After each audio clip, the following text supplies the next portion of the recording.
everyone, welcome back to my channel. If you're new here, my name is Betsy and I make beauty and makeup history videos. And if this is the first video of mine that you're watching, then I will leave a playlist of every single time period that I've done so far in the description for you. So if you love makeup or you love history, or if like me you love both combined, then please subscribe so you don't miss where we travel to next. Today we are of course traveling to the Celtic period, and obviously I can't get every single one of these looks to be as absolutely historically accurate as I would like to with my modern products, but what I can do for you is just reel off some of these facts and try and copy them as best as I can. So if you would like to see that, then please keep watching. Contrary to stereotypical opinion, people in the Celtic era didn't live in complete filth and squalor. The Romans noted that the Celts were actually quite particular about their bathing and grooming habits, including their elaborate hairstyles that I tried to replicate today and failed. The Celts bathed very frequently, every day in fact, and they actually used soap and introduced it to the Romans. They also washed their clothes on a regular basis, and they also brushed and groomed their hair on a daily basis after a bath, which at the time in a lot of ancient civilizations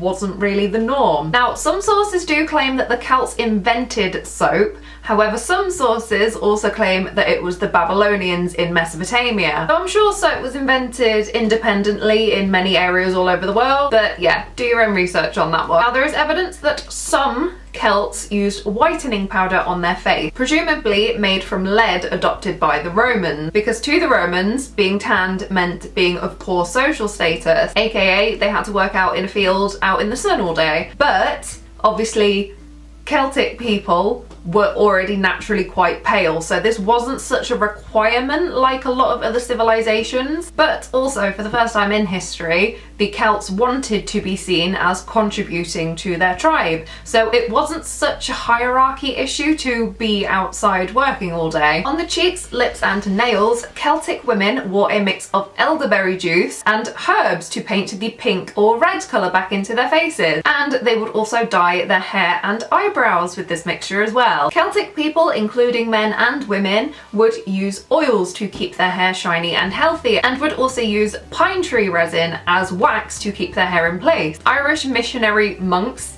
that was hard to say. Irish missionary monks were also known to dye their eyelids black with another berry mixture, although it's not certain what kind of berry was used for this. Other pigments potentially derived from other minerals like charcoal or burnt wood were also used as eyeliner, and among the higher classes in Ireland, the fingernails were kept very well groomed. One warrior is spoken of disapprovingly in a text as having ragged nails, which was considered highly shameful for a man to have ragged, unkempt nails at the time. And the ladies would obviously dye their nails red with this elderberry mixture. And in the story of Deirdre of Sorrows, which is a story deeply rooted in Irish mythology, when she laments the death of the sons of Usna, she says, "I shall sleep no more, and I shall not crimson my nails. No joy shall ever again come upon my mind." And obviously the star of the show, Celtic men were often known to paint their bodies, often with woad, a dye made from the woad plant, particularly before going into battle or for ritualistic purposes. While also not solely for makeup, it was also slightly medicinal and helped to heal wounds, which is one of the reasons why they wore it before going off into battle. And as a consequence, the Romans called the people of Britain the Prytani,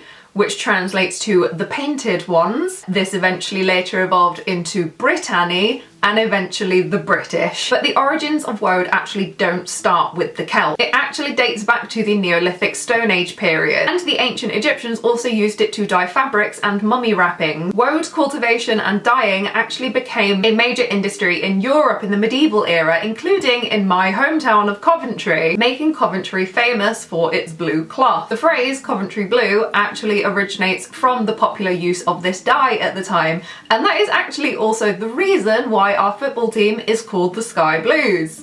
Isn't that so cool? The question is, what did Celtic war paint actually look like? Obviously we have the usual stereotypical swirls going on here. However, as the woad paint shapes aren't too clearly described in too many texts have been discovered from this era, I decided to look at actual artifacts from this time to get a feel for the actual designs that might have been popular at the time. And at the time, makeup and grooming weren't just for aesthetics, it was a symbol of status, with wealthier individuals having access to more high quality makeup and jewellery. The rich could also afford polished bronze or silver mirrors to check their reflection throughout the day. And they also wore perfume made from steeping flowers in oils or wine, which was applied to the skin, combed into the hair, and also sprinkled on clothing. Both men and women wore their hair in multiple long flowing curls and braids, sometimes with little gold balls fastened to the end of the braids. I've just gone through this is the situation I dealt with today. I didn't film it because that's a whole nother video. In the Tain Bow-Culane, I hope I said that right, a beautiful woman is described as having 3 braids of hair wound around her head and the 4th hanging down her back to her ankle. And in nearly all the examples of the Book of Kells in the 7th or 8th century, the hair is described as being combed and dressed with the utmost care, so beautifully adjusted that it could have only been done by skilled professional hairdressers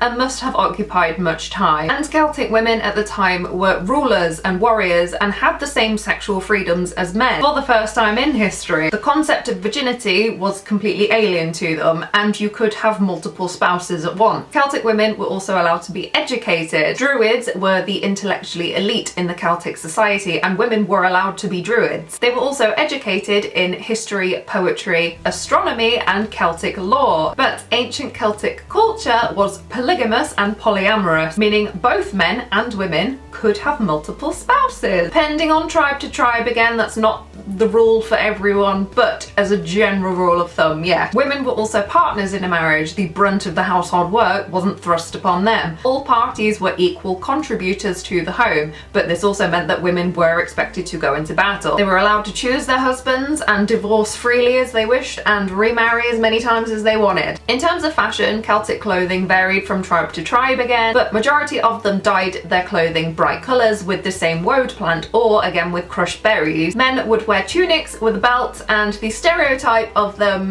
going into battle completely butt naked is actually true. Celtic warriors, particularly those in the Gaisite tribe, did fight without armour or clothing on, often in the front line. This practice is likely a combination of things to intimidate the enemy, weird them out a little bit, bamboozle them, to demonstrate bravery, but also it allowed a little bit more freedom of movement as well. Basically, you were just quicker if you didn't have a heavy armour on at the time. However, it may also have been linked to religious or spiritual beliefs as well, possibly invoking divine protection, but also might have been to honour a certain deity. However, again, this would completely vary from tribe to tribe, and armour such as breastplates and helmets have been found from this time period, so again, do your own research on that one. Wow, so helpful, Betsy. Thank you. You're welcome, Betsy. Anyway, I hope you really enjoyed this video. I think that's all I can talk about off the top of my head. If you did, then please don't forget to like and subscribe. And again, I will have a playlist of all of these videos that I've done so far in the description for you. I think next time we're going to do some medieval makeup, so if you would like to see that, then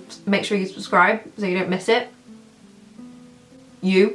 Yeah, I'm talking to you, Susan. You can tell Phil Lester raised me, can't you? But yeah, thank you very much for watching. If you did, then please don't forget to comment and let me know where you would like to go to next, which time period you are the most excited to see.